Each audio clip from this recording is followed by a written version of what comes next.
Let's play some Commander. My Marin deck from ThursdayNightMagic.com has just been sitting on a shelf lately, and I wanted to get some action. Okay, I'll play Satoru with Garuda as my companion. Wait, what's a companion? A companion is a special card similar to your commander that sits in what's technically your sideboard.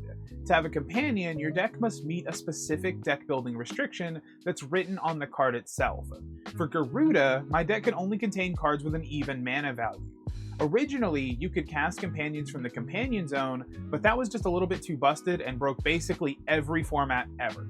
So they changed the rule where now you pay 3 mana to put it into your hand, then you cast it normally from your hand. So what's the benefit of having a companion if you have such a steep restriction? The main reason is having access to an 8th card that operates similarly to a commander from the get-go makes decks incredibly consistent if they're actually built around the companion. For me though, I personally like the challenge of building a functional deck with half the cards I'd normally play with being unavailable to me. It forces me to look for unorthodox options and think outside the box for what I want to do.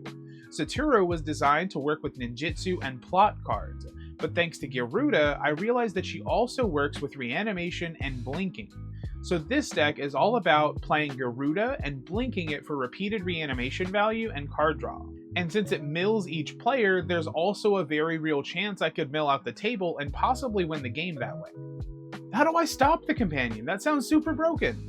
Companions are one and done. Once they're introduced to the game, they can't go back to the companion zone. If you exile my Garuda, it's gone for good. Whew, that's a relief. This whole time I thought you were talking about having a second commander or something. Well...